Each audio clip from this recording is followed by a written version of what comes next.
గన్నవరం మాజీ ఎమ్మెల్యే వల్లభనేని వంశీ రాజకీయ భవిష్యత్ ఏంటి? 4 నెలల తర్వాత జైలు నుంచి వచ్చిన వంశీ ఏం చేయబోతున్నారు? రాజకీయాల్లో తన దూకుడు కొనసాగిస్తారా, లేక భార్య పంకజశ్రీని రాజకీయంగా యాక్టివ్ చేస్తారా? ఇంతకీ వంశీ రీఎంట్రీ ఉంటుందా?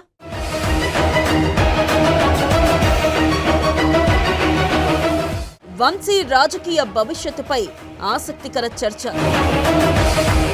దాదాపుగా 139 రోజులు జైల్లో ఉన్న వంశీ తన దూకుడును కొనసాగిస్తారా? భార్య పంకజశ్రీని రాజకీయంగా యాక్టివ్ చేయనున్న వంశీ సమయం చూసుకుని వంశీ రీఎంట్రీ.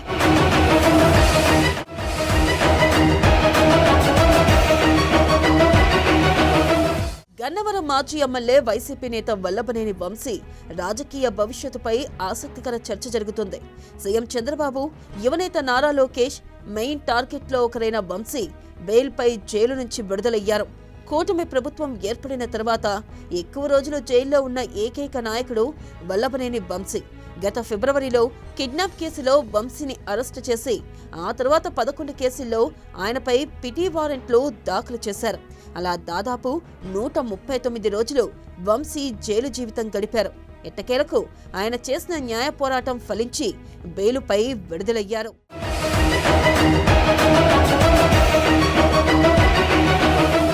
అయితే జైలు నుంచి విడుదలైన వంశీ సైలెంట్ గా ఇంటికి వెళ్లిపోయారు. ఆ తర్వాత ఆయన్ను కలిసేందుకు వైసీపీ నేతలు, కార్యకర్తలు వంశీ నివాసానికి వెళ్లగా వారితో కొద్దిసేపు మాట్లాడి మళ్లీ ఇంటి లోపలికి వెళ్లిపోయారు. 4 నెలలు జైల్లో ఉండడం, ఆరోగ్యం క్షీణించడంతో వంశీ బాగా నీరసించిపోయినట్లు కనిపిస్తున్నారు. అయితే ఆయన ఇలా మౌనంగా ఎన్నాళ్లు ఉంటారనే ప్రశ్న తలెత్తుతుంది. ఫైర్ బ్రాండ్ నాయకుడిగా రాష్ట్ర వ్యాప్తంగా గుర్తింపు తెచ్చుకున్న వంశీ టీడీపీ అధికారంలోకి వచ్చిన తర్వాత రాజకీయాల నుంచి తప్పుకుంటానని తన సన్నిహిత వర్గాలతో చెప్పినట్లు గతంలో ప్రచారం జరిగింది.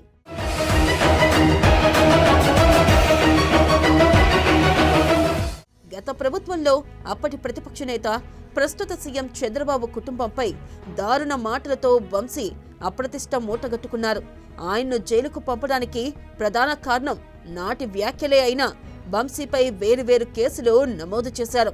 2023 ఫిబ్రవరిలో గన్నవరం టీడీపీ కార్యాలయంపై దాడి, ఆ తర్వాత ఆ కేసును రాజీ చేసుకునే క్రమంలో ఫిర్యాదుదారు సత్యవర్ధన్ను కిడ్నాప్ చేశారంటూ ప్రభుత్వం అభియోగాలు మోపింది. ఈ కేసులోనే అరెస్ట్ చేసి ఆ తర్వాత వరుస కేసులతో బెంబేలెత్తించింది. అయితే ఈ పరిణామాలను ముందుగానే ఊహించిన వంశీ గత ఏడాది ఎన్నికలు అయిన అనంతరం రాజకీయాల నుంచి తప్పుకుంటానని చెప్పేవారని అంటున్నారు.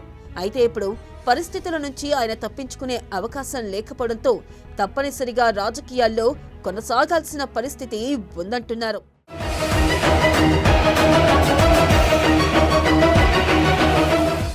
జైలు నుంచి విడుదలైన తర్వాత ఆయన యథావిధిగా మళ్లీ తన దూకుడుని కొనసాగిస్తారా, లేక సైలెంట్ గా పావులు కదుపుతూ రాజకీయంగా బలం పెంచుకునేలా ప్రయత్నిస్తారా అన్నది అందరిలో ఆసక్తి పెంచుతుంది. అరెస్టు తర్వాత వైసీపీ అనుకూల వర్గాల్లో వంశీపై సానుభూతి వ్యక్తమవుతుంది. అయితే ఆయన అరెస్ట్, ఆ తర్వాత విడుదలైన సమయంలో ప్రజల నుంచి ఎటువంటి అనుకూల, వ్యతిరేక భావనలు వ్యక్తం కాలేదన్న విషయాన్ని పరిశీలకులు ప్రస్తావిస్తున్నారు. దీంతో సమయం చూసుకుని ఆయన క్షేత్రస్థాయి రాజకీయాలను మొదలుపెట్టాలని సన్నిహితులు సూచిస్తున్నట్లు తెలుస్తుంది.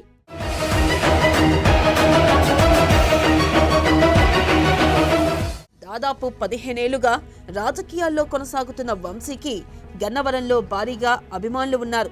ముఖ్యంగా ఆయన సొంత సామాజిక వర్గంలో చాలా మంది అనుకూలంగా వ్యవహరించేవారు. అయితే సీఎం చంద్రబాబుతో విభేదాల వల్ల వీరిలో చాలా మంది దూరమైనట్లు చెబుతున్నారు. అయితే వంశీ అరెస్టు తర్వాత ఇటువంటి వారు కూడా ఇప్పుడు సానుభూతి చూపుతున్నట్లు ప్రచారం జరుగుతుంది.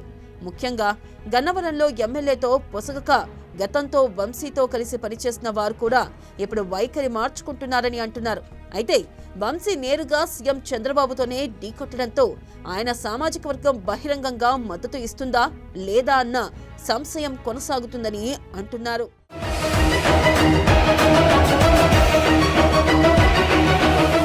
ఇక ప్రస్తుత పరిస్థితుల్లో తాను తెర వెనుక ఉండి భార్య పంకజశ్రీని రాజకీయంగా యాక్టివ్ చేయాలని వంశీ ఆలోచిస్తున్నట్లు చెబుతున్నారు.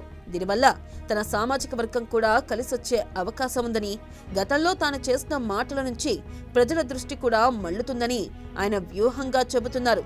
వాస్తవానికి ఎన్నికల్లో ఓటమి తర్వాత తనను వదిలేస్తే అమెరికా వెళ్లి వ్యాపారం చేసుకుందామని వంశీ భావించారని, ఈ విషయాన్ని అప్పట్లోనే టీడీపీ అధినేత చంద్రబాబు దృష్టికి కూడా తీసుకెళ్లారని అంటున్నారు. అయితే వంశీని ఎట్టి పరిస్థితుల్లోనూ వదిలిపెట్టేది లేదని ప్రభుత్వం నుంచి సంకేతాలు రావడంతో ఆయన అమెరికా వెళ్లేందుకు EB-5 వీసాను పొందాలని భావించినట్లు అప్పట్లో ప్రచారం జరిగింది.